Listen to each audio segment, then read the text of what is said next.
What's going on, late bloomers? It's me, Jalal Wilson, and I am back with another video.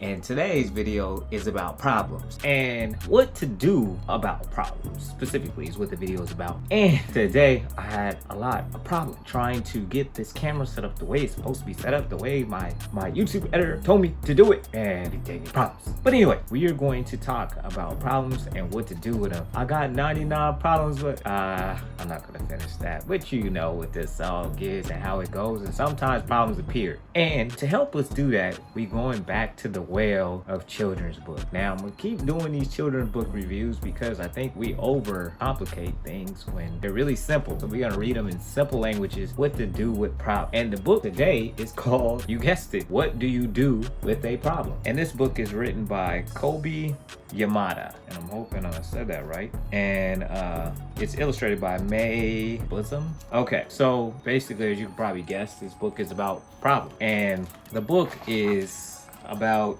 I don't know, 20 pages at most, and mostly illustrations. So my estimate is this book will take you about 5 minutes to finish, but it has a very important lesson in it. And of course, I'm not gonna read the whole book for you, but I am gonna give you the premise of the book. So this little boy is outside, and it starts off with, I don't know how it happened, but one day I had a problem. How many, let me just stop right. How many of us can say that has been the situation for us? Just out of nowhere, we had a problem. We didn't know what to do with. We didn't know where it came from, but it just appeared. It was like out of thin air, like, boom, problem appeared. Okay, so we can resonate with that. And he says, I didn't want it. How many of us do want it? I mean, can't think of too many problems that I'm just like, yeah, let me get that. Unless, small money.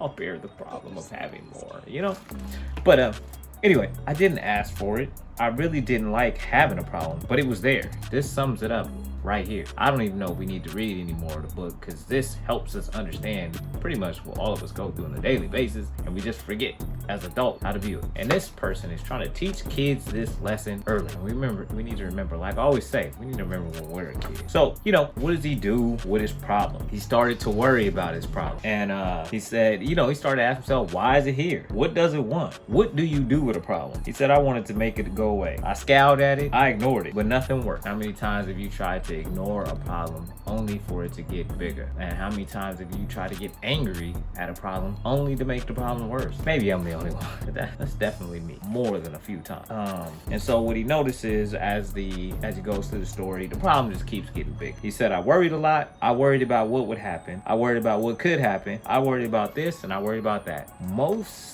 times that I've had a problem, I spent more time being mad about the problem than I actually tried to spend trying to find a solution to the problem. And I'm gonna tell you about a problem I had just recently once we get done, besides the camera thing. But you know what? Your boy is always gonna figure it out. It did take me forever, but I figured it out. Should see me center. It's a inside thing. Anyway, he says, the more I avoided my problems, the more I saw it everywhere. The more you avoid your problems, the more they appear everywhere. So what he decided to do was, until you get sick and tired of being sick and tired, nothing changes. And that's what my boy figured out. He's like, man, look, I'm tired of this. Something's gotta stop. Maybe I'm making my problem bigger and scarier than it actually was. How many times do we do that? Make our problems bigger and scarier than they actually were. And what he decided was he had to face it. Face up to the problem and figure out how to deal with it. That's what he had to do. So he realized, and the book goes, he shows him literally diving into the problem. Like he said, I'm gonna face it head on and dive into it. And what he discovered was something beautiful in the problem. And he was like, wow. What the beautiful thing was, the problem, as we all know and we forget sometimes, that problems have the opportunity to help us grow. That's what problems are. They're opportunities to teach us something. If we keep receiving the same problems, that means there's a lesson there that we're not learning.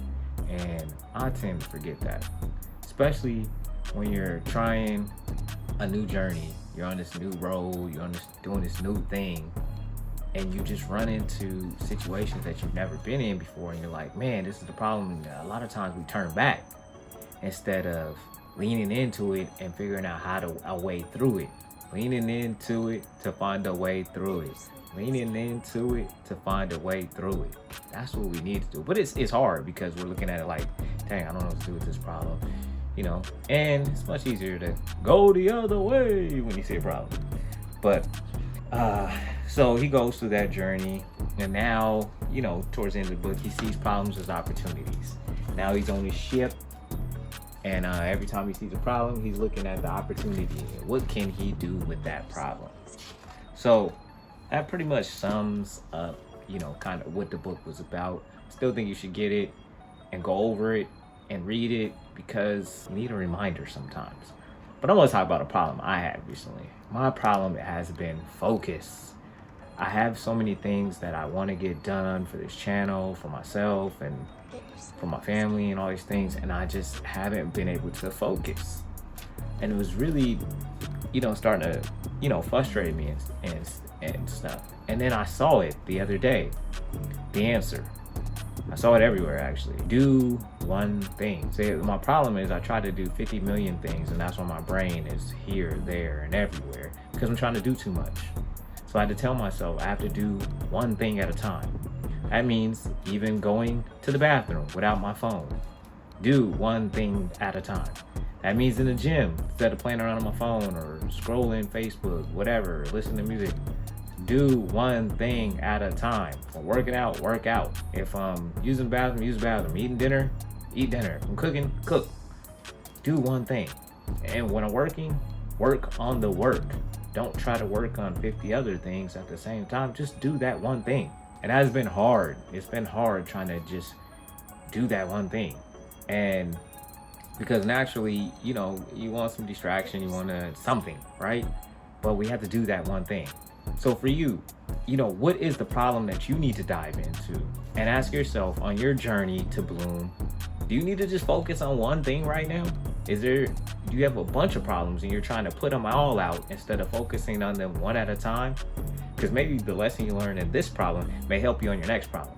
That's what I'm trying to see. I'm trying to see if I can just focus on one thing at a time, if it makes getting through the things I need to do a little simpler, and I actually make more progress because I'm focused on knocking each task out one by one. But like I said, it's a struggle. Today was a struggle to just do one thing at a time, but I'm being more conscious of it, and I think it's helping, and we're gonna see if it'll work long term, because I'm gonna keep trying. I'll update you guys. But anyway, that's all I got for you bloomers. Remember, keep blooming, and I'm rooting for you. And it doesn't cost you anything to like, subscribe, and comment below. Let me know what problems are you facing and what are you gonna do to dive into them. All right, this is Jalal Wilson. I'm out.